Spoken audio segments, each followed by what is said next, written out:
jungle. Hello guys, welcome.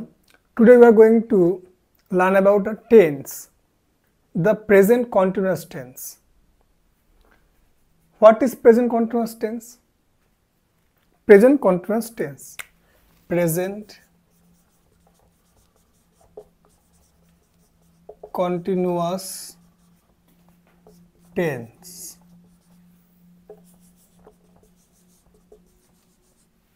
Present continuous tense নামটা তো ভালো করে অবজার্ভ করলে বোঝা যাচ্ছে এটা কোন ধরনের টেন্সকে বোঝাবে। প্রেজেন্ট অর্থাৎ বর্তমান সময়ের কথা বোঝাচ্ছে। আমি যে পড়াচ্ছি বা ক্লাস নিচ্ছি এটা তো প্রেজেন্ট সময়, তাহলে প্রেজেন্ট হচ্ছে বর্তমান সময়কে বোঝাচ্ছে। বর্তমান সময় কখন সেটা জাস্ট হয়ে গেল, না কিন্তু বর্তমান সময় নর্মালি হয় নাকি হচ্ছে, কোনটা? কন্টিনিউয়াস, তার মানে যে কাজটা কন্টিনিউ হচ্ছে। তাহলে বর্তমান সময় অ্যাট প্রেজেন্ট টাইম যে কাজটা কন্টিনিউ হচ্ছে সেটাকে আমরা প্রেজেন্ট কন্টিনিউয়াস টেন্স বলবো। আমি পড়াচ্ছি এটা প্রেজেন্ট কন্টিনিউয়াস টেন্স। ক্লিয়ার? তাহলে প্রেজেন্ট কন্টিনিউয়াস টেন্সকে আমরা নর্মালি কীভাবে লিখি? এর বেসিক স্ট্রাকচারকে প্রথমে সাবজেক্ট বা তার সঙ্গে কী যোগ হয় সেটা দেখি আমরা। এর বেসিক স্ট্রাকচার হচ্ছে প্রথমে সাবজেক্ট বসে,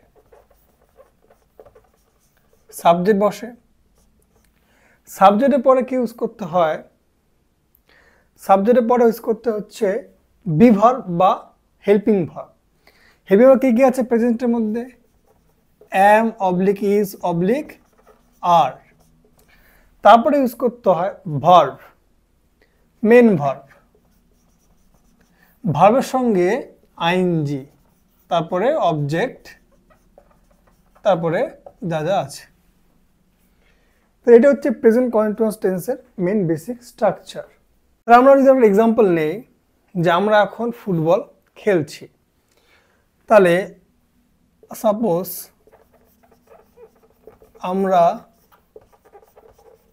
এখন ফুটবল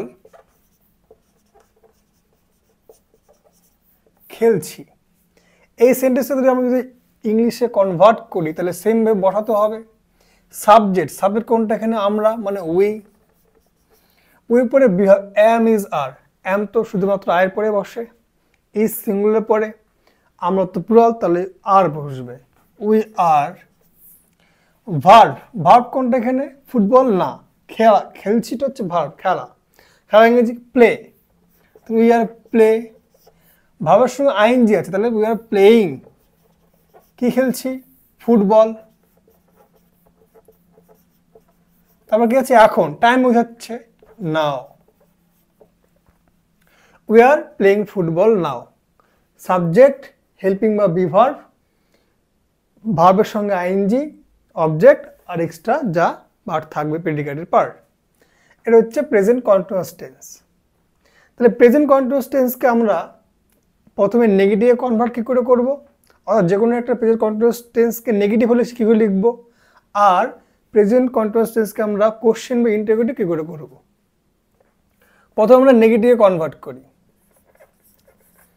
নেগেটিভে সবসময় যে কোনো সেন্টেন্সকে নেগেটিভে কনভার্ট করতে হলে আমাদের সবসময় হেল্পিং ভার্ব বা যে অক্সিলারি ভার্ব থাকে তারপরে নেগেটিভ ওয়ার্ড ইউজ করতে হয়, নট, নেভার, এই নেগেটিভগুলো ইউজ করতে হয়। তাহলে সেইভাবে সেন্টেন্সটা নেগেটিভ হয়ে যায়। তাহলে we are not playing football নাও। তাহলে এখানে সাবজেক্ট, হেল্পিং ভার্ব, তারপরে নট বসলো, নেগেটিভ হয়ে গেল। এবার এই সেন্টেন্সটাকে আমাদের ইন্টারোগেটিভ করলে কি হবে? ইন্টারোগেটিভ মানে কোশ্চেন মার্ক।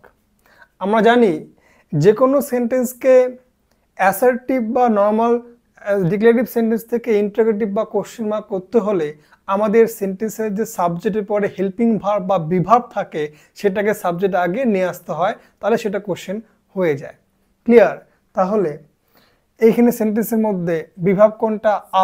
আরটাকে আগে নিয়ে আসি। তারপর কি বসলো? উই। তো জাস্ট সেম সব থাকবে। Are we playing football now. Question mark. তাহলে are you playing football now, এটা ইন্টারোগেটিভ হয়ে গেল।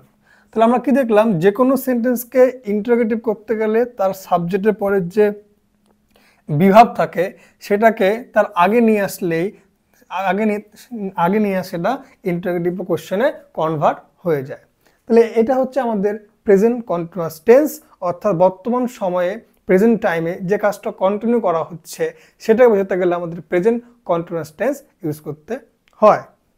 ক্লিয়ার?